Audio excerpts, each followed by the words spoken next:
Okay, तो चलिए शुरुआत करते हैं सेशन की। हेल्दी गट हेल्दी यू के बारे में। जी हाँ। हेल्दी गट मतलब क्या? हेल्दी गट मतलब आपका ओवरऑल फिजिकल और मेंटल वेलबींग अच्छा है। जी हाँ। मिस्टर मार्क एडम हाइमन एक अमेरिकन फिजिशियन और ऑथर है, उनके द्वारा एक कोट कहा गया है, a healthy gut is the gateway to a healthy body and mind. यानी एक स्वस्थ गट जो होता है वो आपके स्वस्थ शरीर और स्वस्थ दिमाग का संतुलन बैठाता है, उसका रास्ता होता है। तो अगर आपका गट अच्छा है, डाइजेस्टिव हेल्थ अच्छा है, तो ऑटोमेटिकली आपका माइंड भी अच्छा रहेगा, ओवरऑल आपकी बॉडी भी अच्छी रहेगी। सारे शरीर की सारी बीमारियां कहीं ना कहीं हमारे गट से ही जुड़ी हुई है, पेट से ही जुड़ी हुई है। तो अब सवाल आता है कि अंकित भाई, ये गट होता क्या है, इसका काम क्या होता है? तो आप सभी को पता होगा कि हमारे शरीर में जो डाइजेस्टिव सिस्टम होता है, उस डाइजेस्टिव सिस्टम में एक नली होती है, एक पाइप होती है। राइट। ये पाइप जो है लगभग 7 से 8 मीटर लंबी होती है, लगभग 7 से 8 मीटर लंबी ये पाइप होती है हमारे शरीर में। और ये जो नली जो हमारे शरीर में गई है, जिसको हम जीआई ट्रैक्ट बोलते हैं, गैस्ट्रो इंटेस्टिनल ट्रैक्ट बोलते हैं, और ये इसी का जो इंटेस्टाइन वाला पार्ट होता है, स्मॉल इंटेस्टाइन और लार्ज इंटेस्टाइन वाला जो पार्ट होता है, उसको हम गट कहते हैं। जो स्मॉल इंटेस्टाइन और लार्ज इंटेस्टाइन का जो पार्ट होता है, वहीं पे आपका गट लोकेटेड होता है। अब इस गट का काम क्या है? क्यों सब कोई कह रहे हैं कि ये गट बहुत अच्छा है, गट अच्छा होना बहुत जरूरी है, गट इंपॉर्टेंट है, क्यों बोल रहे हैं सब लोग? तो इसका काम क्या है? नंबर वन, सबसे पहला काम है, जो भी खाना आप खाते हो, उस खाने से जो पोषक तत्व मिल रहे हैं, उन पोषक तत्वों को सिंपल फॉर्म्स में ब्रेक डाउन करने का काम करता है। सपोज आपने प्रोटीन लिया, तो प्रोटीन को अमीनो एसिड्स में ब्रेक डाउन करता है। शुगर लिया तो शुगर को ग्लूकोज में कन्वर्ट करता है, ब्रेक डाउन करता है। फैट्स को ब्रेक डाउन करने में, कार्ब्स को ब्रेक डाउन करने में मदद करता है गट। दूसरा काम, आपके शरीर में जो भी डाइजेशन के दौरान जो एक्सक्रीट वेस्ट, जो वेस्ट है, वेस्ट प्रोडक्ट्स हैं, जो खाना पच नहीं पाया, जो अनवांटेड चीजें आपके शरीर में पड़ी हुई हैं, उनको बाहर निकालने का काम करता है गट।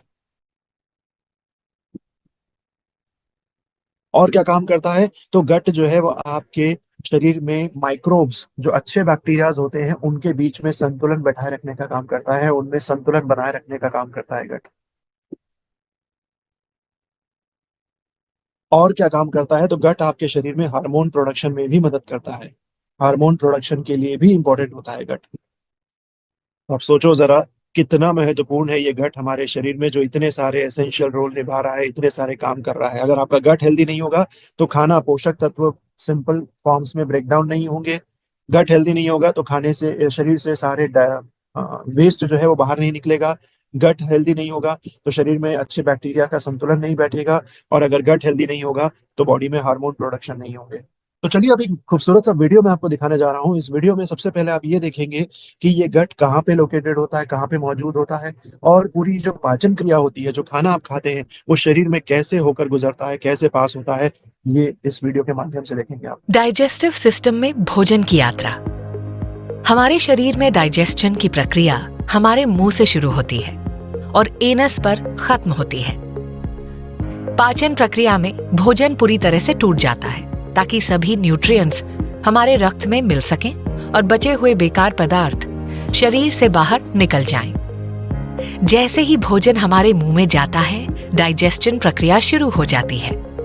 हमारे दांत भोजन को चबाने, टुकड़े टुकड़े करने और पीसने में मदद करते हैं।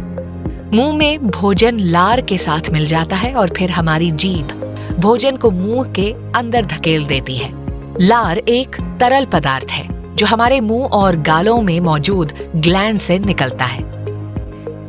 इसमें मौजूद एंजाइम भोजन को गीला करने, छोटे टुकड़ों में तोड़ने और भोजन को पेस्ट की तरह नरम और मुलायम बनाने में मदद करते हैं।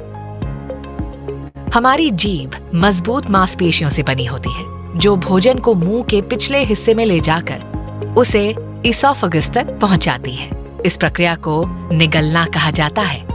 इसोफेगस एक लंबी नली जैसा अंग है जो भोजन को मुंह से पेट तक पहुंचाता है। इसोफेगस हमारी गर्दन से लेकर पेट तक होती है और मनुष्यों में लगभग 25 सेंटीमीटर लंबी होती है। इसे गलेट या फूड पाइप के नाम से भी जाना जाता है। इसोफेगस में मजबूत मांसपेशियां होती हैं जो भोजन को दबाकर पेट तक पहुंच जाती हैं। पेट के पास इसमें एक मस्कुलर वाल्व होता है जो भोजन को वापस मुंह में प्रवेश करने से रोकता है। हमारा पेट जे आकार का होता है। ये मजबूत मांसपेशियों से बना होता है जो भोजन को इकट्ठा करने के लिए खींचने की क्षमता रखता है। पेट एक ब्लेंडर की तरह है। इसकी सिकुड़ी हुई मांसपेशियां निगले हुए भोजन को मथती हैं। पेट एसिडिक फ्लूइड्स या डाइजेस्टिव जूसेस सिक्रीट करता है जो भोजन को तोड़ने में मदद करता है। ग्लूकोज जैसे कुछ पोषक तत्व इसकी दीवारों के माध्यम से रक्त प्रवाह में अब्सॉर्ब हो जाते हैं। भोजन लगभग 3 से 4 घंटे तक पेट में रहता है। इसके बाद भोजन छोटी इंटेस्टाइन में प्रवेश करता है जो कि लगभग 7 मीटर लंबी होती है। यहाँ अन्य डाइजेस्टिव जूसेस भोजन को और तोड़ते हैं और इसे घुलनशील बनाते हैं, जिससे पोषक तत्व इंटेस्टाइन की दीवार के माध्यम से आसानी से अब्सॉर्ब हो जाते हैं। फिर ये न्यूट्रिएंट्स रक्त प्रवाह में मिल जाते हैं। छोटे इंटेस्टाइन से भोजन के बचे हुए बेकार पदार्थ फिर बड़े इंटेस्टाइन में प्रवेश करते हैं। ये लगभग 1.5 मीटर लंबी एक चौड़ी नली होती है जो छोटे इंटेस्टाइन को घेरे रहती है। यहाँ भोजन के बचे हुए बेकार पदार्थ से अतिरिक्त पानी और नमक अब्सॉर्ब हो जाते हैं। बड़े इंटेस्टाइन की दीवारों से म्यूकस निकलता है जिसके कारण बड़े इंटेस्टाइन की सतह बहुत चिकनी हो जाती है। फिर भोजन का बचा हुआ भाग जो पच नहीं पाता है, जैसे कि फाइबर आदि, जिसे मल कहा जाता है, बड़े इंटेस्टाइन के अंत में एनस की ओर आसानी से जा पाता है। अंततः मल एनस के माध्यम से शरीर से बाहर निकल जाता है।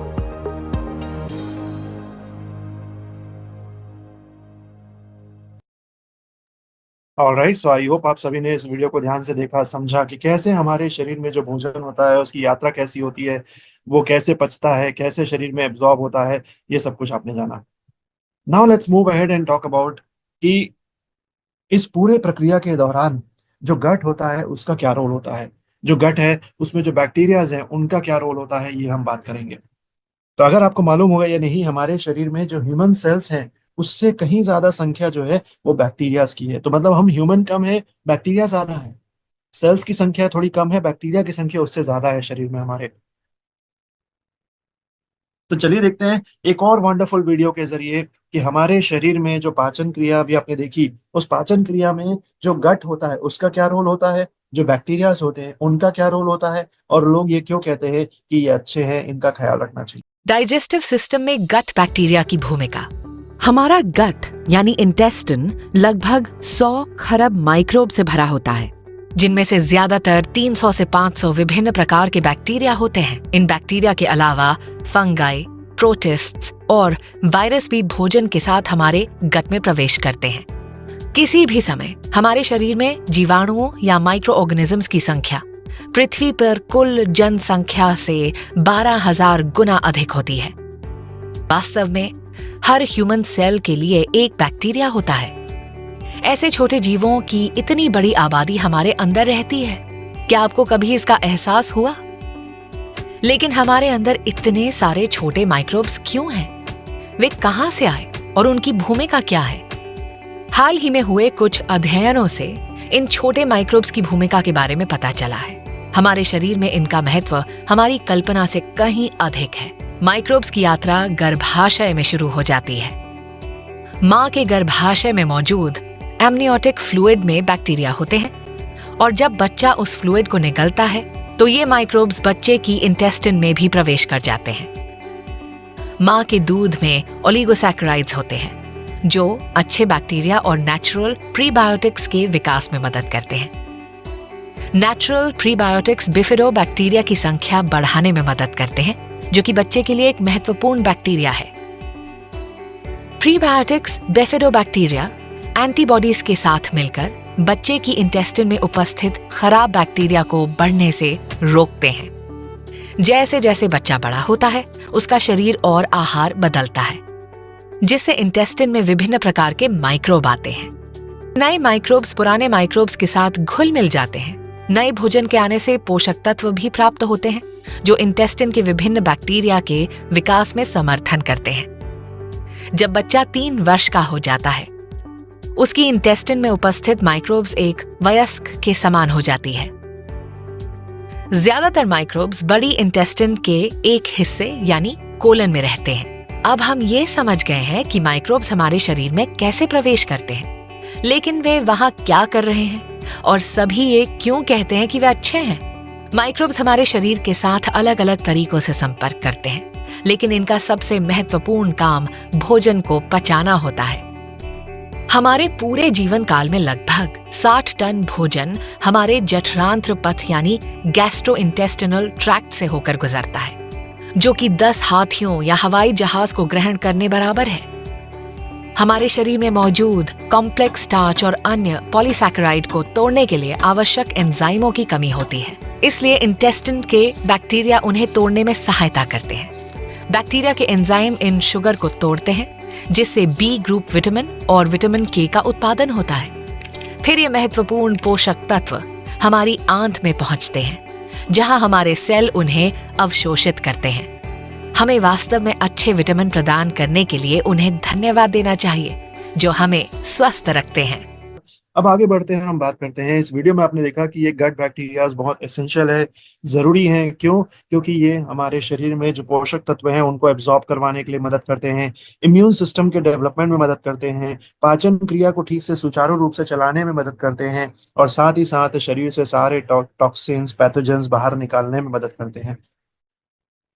तो इसीलिए कहा जाता है कि सबसे पहले तो अपना गट हेल्दी रखो और गट के जो बैक्टीरियाज हैं उनमें संतुलन बनाए रखो, जिससे आपका शरीर जो है वो ओवरऑल पूरा स्वस्थ रहेगा। अब कैसे पता चलेगा कि मेरा गट हेल्दी है या अनहेल्दी है? उसके कुछ सिम्टम्स होते हैं, तो आइए देखते हैं। अनहेल्दी गट के सिम्टम्स होते हैं कि आपको जो है वो हमेशा फूड सेंसिटिविटी रहती है, यानी कि किसी न किसी खाने से एलर्जी रहती है आपको। खाना खाने के बाद आपको ब्लोटिंग जैसा महसूस होता है, इनकंसिस्टेंट स्टूल बनता है, एक्सेसिव गैस बनती है आपको।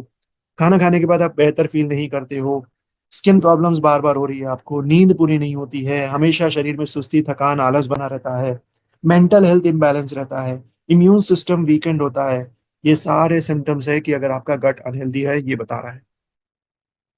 और वहीं अगर आप सभी प्रकार का खाना पचा लेते हो, अगर आपको खाना खाने के बाद कोई डकार नहीं आती, कोई गैस्ट्रिक इश्यूज नहीं होता, आपको लगातार टाइमली अपना पेट साफ होता है, खाना खाने के बाद आप चार्ज अप महसूस करते हो, शरीर में स्किन हमेशा ग्लो कर रही है, शरीर में कोई सुस्ती, थकान, आलस नहीं है, बीमार नहीं पड़ते हो, तो ये सारे सिम्टम्स है। नींद पूरी हो रही है, तो ये सारे सिम्टम्स है कि आपका गट हेल्दी है, बराबर काम कर रहा है। तो अब आपने ये सारे सिम्टम्स सुन के खुद रियलाइज कर लिया होगा कि आप कौन से साइड में आते हो, ऑरेंज वाले साइड में या ग्रीन वाले साइड में, किधर आप फॉल करते हो, आपने खुद रियलाइज कर लिया होगा। तो ऐसे ही प्रोस्पेक्ट्स एंड कस्टमर से भी जब आप डिस्कस करते हो ना, तो वो आपको बताते हैं कि अरे नहीं नहीं, हाँ मुझे तो ऐसा प्रॉब्लम हो रहा, ये प्रॉब्लम हो रहा, वो प्रॉब्लम हो रहा। तो फिर वहां पे जो है वो उनको बताइए कि ये सिम्टम्स जो है वो अनहेल्दी गट के सिम्टम्स होते हैं। और हमारा जो गट है ना, वो सेकंड ब्रेन होता है। क्योंकि जो कुछ भी जब आप देखिएगा दिमाग में, जब आपको कुछ चीज चल रही होती है, टेंशन होता है, तनाव होता है, तब आपको जो है वो पेट में भी उसका असर दिखाई देता है। जब आपका पेट ठीक नहीं होता तो आपके दिमाग पे भी उसका असर दिखाई देता है। So that is why our gut is our second brain. Also it is our immune system. हमारे शरीर की 70% इम्यूनिटी हमारे गट से ही जुड़ी हुई है, गट से ही कनेक्टेड है। तो आपका गट सिर्फ डाइजेशन में मदद नहीं कर रहा है, बल्कि ये बहुत ही डेलिकेट इकोसिस्टम है, जो कि बहुत सारे एसेंशियल रोल निभाता है। तो इसीलिए कहा जाता है happy gut is equals to happy body is equals to healthy you. अब सवाल आता है कि कैसे मैं अपने इस गट हेल्थ को सपोर्ट करूं, कैसे मैं अपने गट बैक्टीरियाज को सपोर्ट करूं। तो सबसे पहला काम तो आप ये करिए कि अपने गट बैक्टीरियाज को सपोर्ट करने के लिए, गट इम्बैलेंस को मेंटेन करने के लिए, अपने रोजाना के डाइट से ऐसे फूड आइटम को हटा दीजिए जो इन बैक्टीरिया को डैमेज पहुंचाते हैं। जी हाँ। अपने डाइट से ऐसे फूड आइटम्स को हटा दीजिए जो आपके गट बैक्टीरियाज को डैमेज पहुंचाते हो, नुकसान पहुंचाते हो। जैसे फॉर एग्जाम्पल, अगर आप बहुत ज्यादा मिर्च मसाले वाला खाना खाते हो, बहुत ज्यादा तला भुना खाते हो, बहुत ज्यादा ऑयली फूड खाते हो, बहुत ही ज्यादा मीठा खाते हो, अल्कोहल कंजम्पशन करते हो, ऐसे कई सारी चीजें हैं जो आपके गट बैक्टीरियाज को डैमेज करती हैं, उनको नुकसान पहुंचाती है।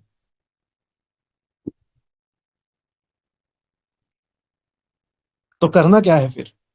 तो नोट करिएगा, अपने हेल्दी गट को हेल्दी बनाए रखने के लिए सोल्यूशन के रूप में आप अपने प्रोस्पेक्ट्स एंड कस्टमर्स को सप्लीमेंट तो रेकमेंड करेंगे ही, लेकिन उसके अलावा कोशिश करिए अपनी तरफ से कुछ अच्छी बेस्ट प्रैक्टिसेस भी बताइए, कुछ टिप्स भी दीजिए। तो उसमें नंबर वन उनको बताइए, हेल्दी फूड हैबिट्स को अडॉप्ट करने को बोलिए, हेल्दी फूड कंज्यूम करने को बोलिए। हेल्दी फूड का मतलब होता है बैलेंस डाइट। बैलेंस डाइट जिसमें फाइबर, प्रीबायोटिक, प्रोबायोटिक जैसे न्यूट्रिएंट्स भरपूर हों। दूसरा, पानी भरपूर सेवन करने को बोलिए, स्टे हाइड्रेटेड। तीसरा, एक्सरसाइज, रोजाना आधी एक घंटे की एक्सरसाइज जरूरी है। चौथा, नींद पूरी करनी है, 7 से 8 घंटे की नींद पूरी करनी है। तनाव को कम करना है। और तो और फाइनली, गट फ्रेंडली फूड्स और सप्लीमेंट्स को ऐड करना है।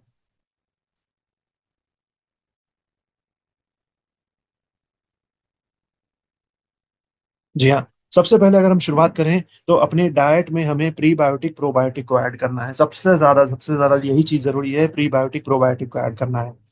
तो समझते हैं ये प्रोबायोटिक क्या होते हैं। प्रोबायोटिक जो है वो लिविंग और हेल्दी माइक्रो ऑर्गेनिजम्स होते हैं। लिविंग और हेल्दी माइक्रो ऑर्गेनिजम्स होते हैं जो हमारे शरीर में पहले से मौजूद होते हैं, लेकिन समय के साथ, वक्त के साथ धीरे धीरे ये कम होते जाते हैं। और जैसे जैसे इनकी संख्या कम होती जाती है, आपको डाइजेस्टिव इश्यूज होने लग जाते हैं। तो इसीलिए बहुत जरूरी है कि आप बहुत सारे फर्मेंटेड फूड खाइए।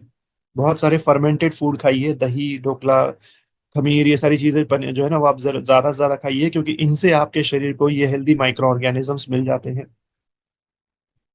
और इनका काम क्या है? तो इन लाइफ बैक्टीरियाज का, इन हेल्दी बैक्टीरियाज का, माइक्रो ऑर्गेनिजम्स का काम है शरीर में आपके गट में बैक्टीरियाज की संख्या को बढ़ाना।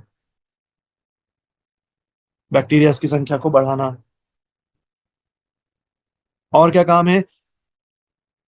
बैड बैक्टीरियाज को कम करना। शरीर में किसी प्रकार का सूजन या स्वेलिंग होने से बचाना। बॉडी में जो भी वेस्ट है उस टॉक्सिन्स को बाहर निकालने में मदद करना। अगर ये प्रोबायोटिक्स ना होना तो आपका खाना नहीं पचेगा, बॉडी टाइमली साफ नहीं होगी, क्लीन नहीं होगी, और शरीर में सूजन या स्वेलिंग आ जाएगी। तो इसीलिए प्रोबायोटिक्स। और प्रीबायोटिक क्यों चाहिए? प्रीबायोटिक क्या होता है? तो प्रीबायोटिक मतलब होते हैं एक प्रकार के फाइबर। ये जो लाइव माइक्रो ऑर्गेनिजम्स या प्रोबायोटिक जो आप अपने शरीर को दे रहे हो, उनको जिंदा रखने के लिए जो खाना चाहिए, जो भोजन चाहिए, दैट इज प्रीबायोटिक। तो आपके शरीर में भी जो ऑलरेडी पहले से बैक्टीरियाज है ना, उनको जिंदा रखने के लिए, उनकी संख्या बढ़ाने के लिए, उनको भी तो खाने की जरूरत है, उनको भी तो भूख लगती है ना। तो उसके लिए आप क्या देते हो? ये फाइबर देते हो, जिसको हम लोग प्रीबायोटिक बोलते हैं।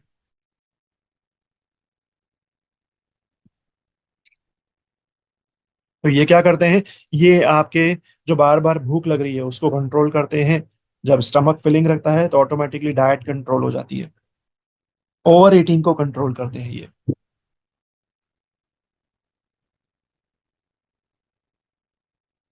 साथ ही साथ बैड बैक्टीरियाज की संख्या बढ़ने से बचाते हैं।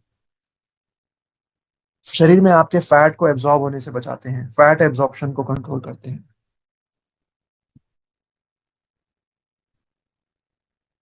सो इसीलिए आपको प्रीबायोटिक्स को भी रेगुलर कंज्यूम करना चाहिए, डाइट में अपने ऐड करना चाहिए।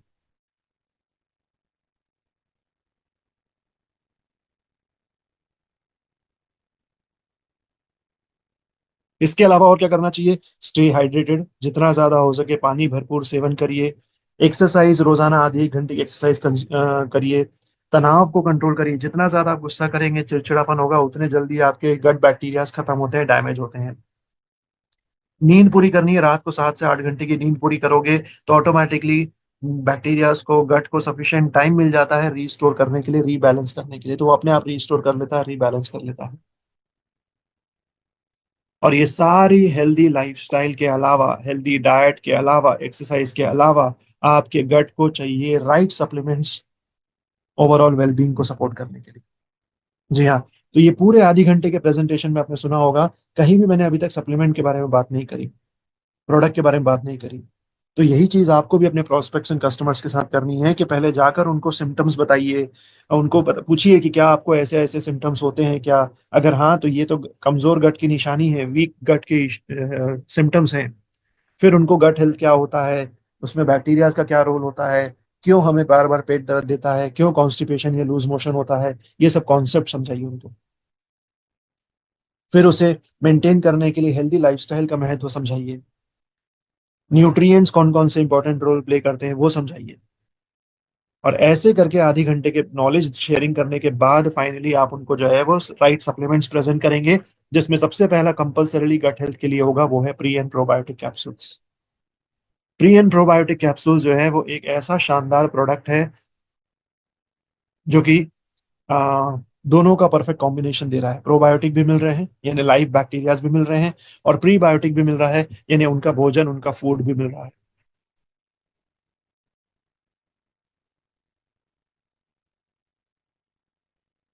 18 साल से ऊपर के सभी लोगों को रोज इसकी एक कैप्सूल लेने की सलाह दी जाती है। अगर रोज आप इसकी एक कैप्सूल कंज्यूम करते हो तो क्या फायदे मिलेंगे आपको? सबसे पहला तो आपके बोवल फंक्शनिंग को इंप्रूव करेगा। क्लिनिकली डेमोन्स्ट्रेटेड है कि ये प्रोडक्ट कंज्यूम करने से आपकी बोवल फंक्शनिंग इंप्रूव होती है। यानी जो आपको पेट साफ नहीं होता था या बहुत ज्यादा पेट साफ होता था, या पेट साफ होने के दौरान जो है वो पेन होता था, दर्द देता था, तो ये सारी चीजें जो है वो रिमूव करता है।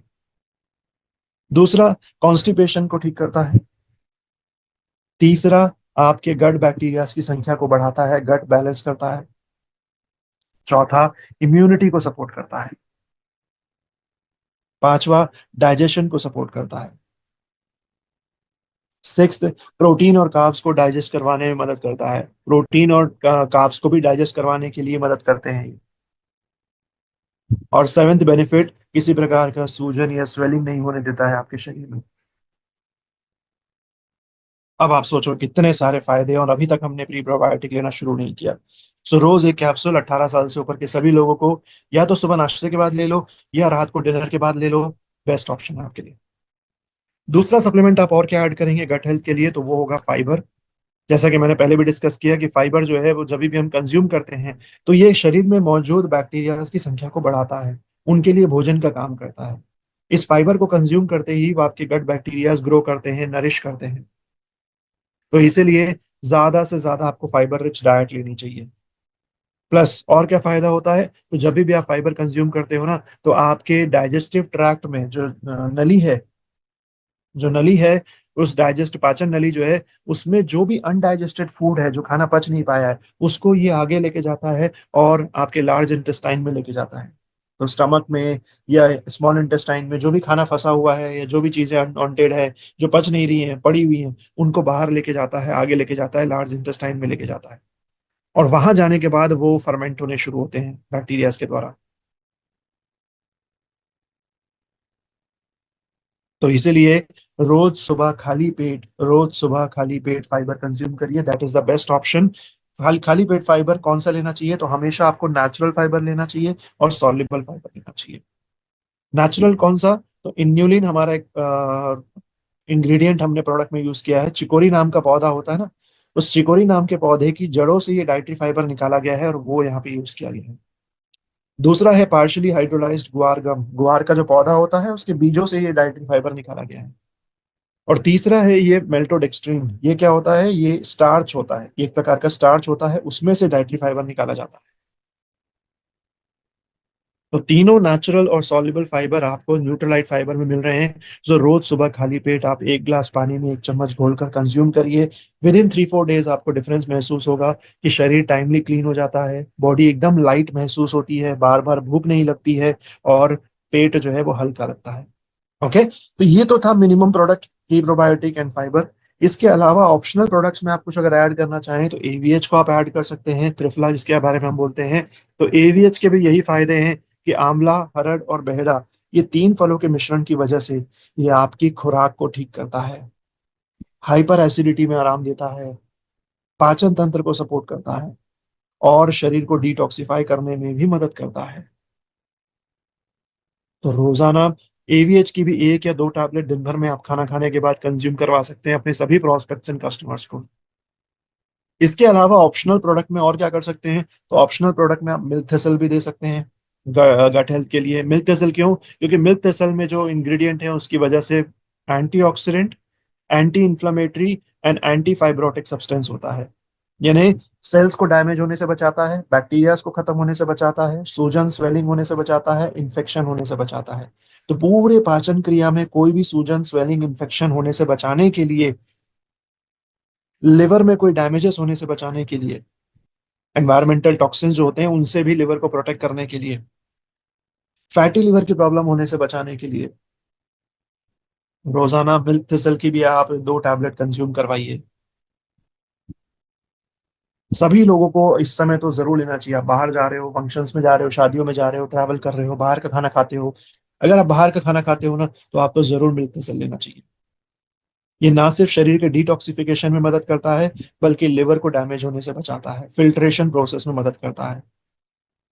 तो रोजाना 2 टैबलेट, दैट्स इट। रोज 2 टैबलेट कंज्यूम करिए, सुबह शाम खाना खाने के बाद।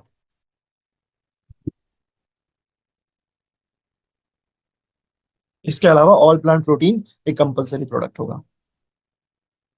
अब क्या क्या करना है ये तो मैंने बता दिया, क्या नहीं करना है। गट हेल्थ को सपोर्ट करने के लिए क्या नहीं करना है? प्रोसेस्ड फूड नहीं खाना है, कैफीन नहीं लेना है, रिफाइंड शुगर हटा दीजिए, अल्कोहल स्मोकिंग नहीं करना है, नॉन वेजिटेरियन फूड नहीं खाने हैं, डेयरी प्रोडक्ट्स बहुत ज्यादा नहीं खाना है। इतने छोटे से कदम आप लेना शुरू करिए। आप अपने आप का 7 डेज, 10 डेज, 15 डेज का चैलेंज लीजिए। धीरे धीरे आपको यह हैबिट आएगी।